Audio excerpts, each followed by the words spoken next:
öz mas'uliyat doirasidagini ayblashdan, jazolashdan, og'rinishdan ilgari o'zining ado qilishga tegishli majburiyatlarini, bilmagan yerlarni bildirishni oldi bilan o'ziga bir hal qilish chorasiga bosadigan yo'l deb qarash kerak.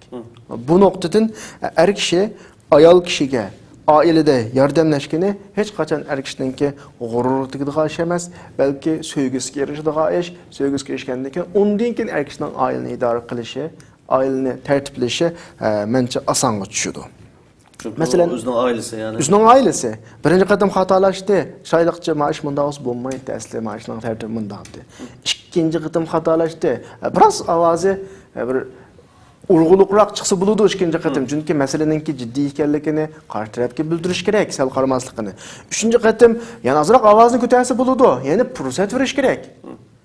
Ammo yana bir askari qo'shqa tegishli kichikgina bir ish manda qo'yib o'tish biz unga qattiq tegmaslik, masalalarni yumshoq hal qilish, yordamlashish deganlik, ya'ni ayolning yuzlarcha xatoligiga, ya'ni to'xtovsiz xatoligiga uzluksiz eshikni kangla ochib o'tish deganlik emas. Ammo demakchi o'g'limiz ayol yangi turmushga kirgandan keyingi dastlabki bir necha yil ayolning ikkalasining tarbiyalanish yilisi. O'zi to'yib to'ymay, mu oila boshqarishda tarbiyalanadi. Ayol kishimi ailede terbiye. Çünkü bula 20 neçe yıl, belki neçe 10 yıl yalğız yaşagan boğaçqa ailenin bulduğunu talep kıladigan mecburiyet ve ailenin buluğu beradigan hukuklarını bula eğiz bilişi mümkün, nazariye noktasını bilişi ameli his kılanmaydı. Şuna deslep aile kirgen vaqtda ajralish nisbatining kelishmaslik nisbatining yuqorligi bu. Şuna deslепte ayol ishkilasi savr qilish kerak.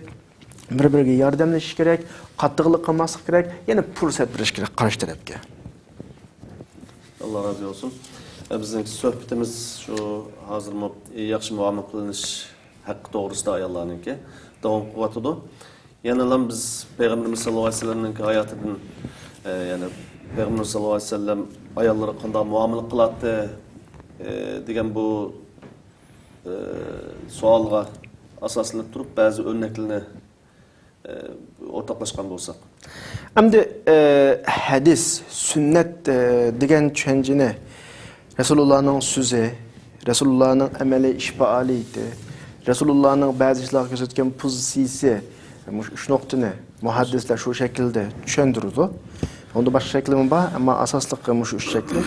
Ammo shu oilaviy masalada biz asosliq bekroq asoslandigimiz, tabii sözügüme asoslanimiz Resulullah'ın ameliy hayatı.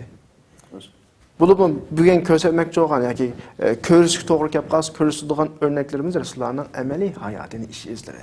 Chunki so'zlarini aytar bilib bilmay u yoq bu yoqqa ta'vil qilib boshqacha tushunib olishimiz mumkin. Ammo ameliy hayotining biz ko'rgan, tushungandan boshqa ikkinchi bir tushunchasi bo'lmaydi.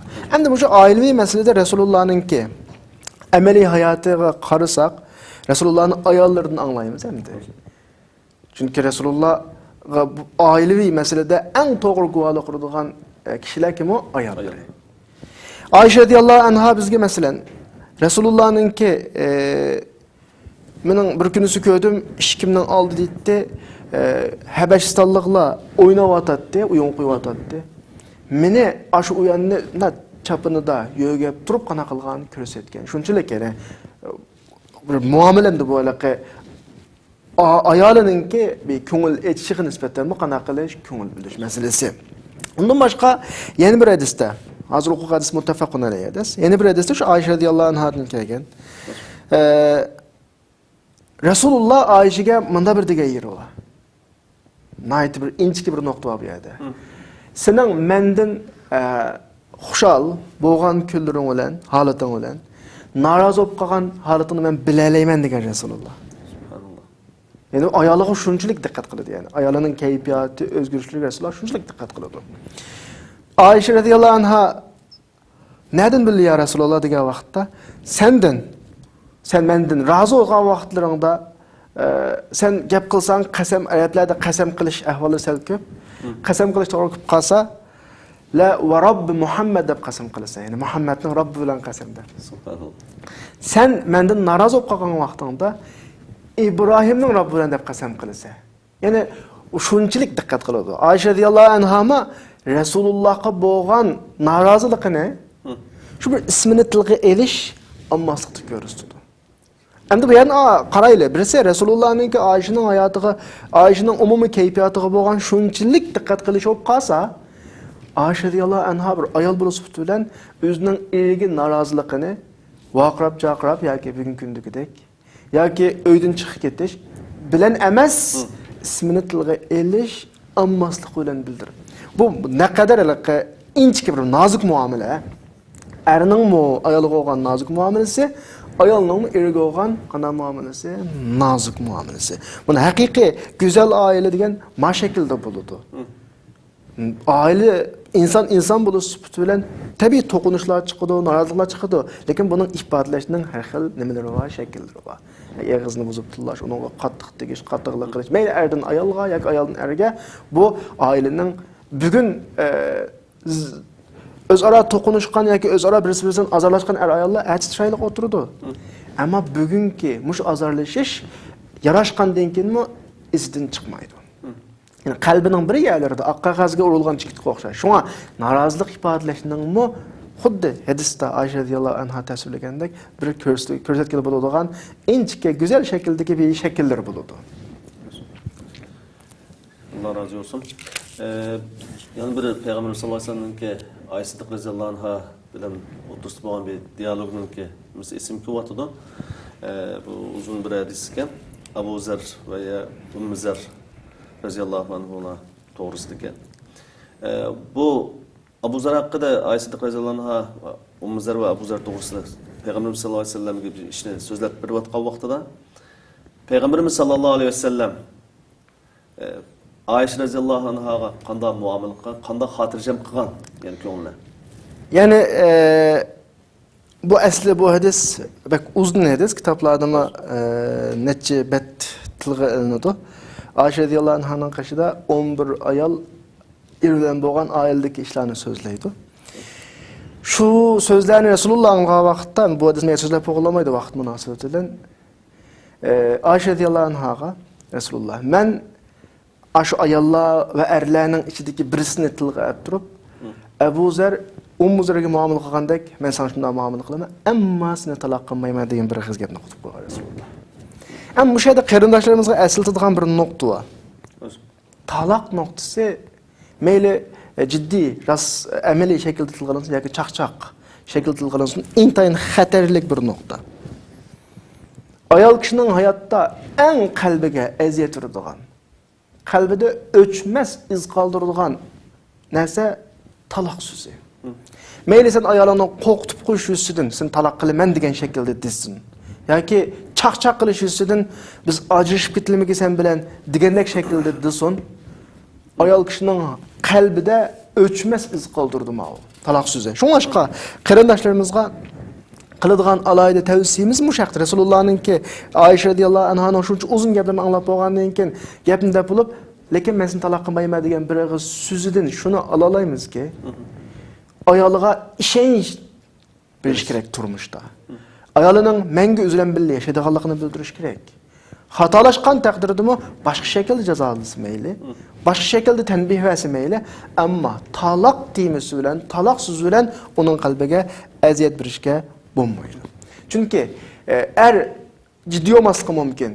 Yani bu meselede keskin men taloq qilaman deb rost ko'nglidan demagan bo'lishi mumkin. Ammo u so'zning ayol kishiga ta'sir qiladigan ta'rifi intayin cho'ng bo'ladi. Shunga qarindoshlarimizga shu turmush ichida taloq so'zini mayli rost shaklda, mayli chaqchaq shaklda ishlamaslikni tavsiya qilamiz. Allah razı olsun ustoz.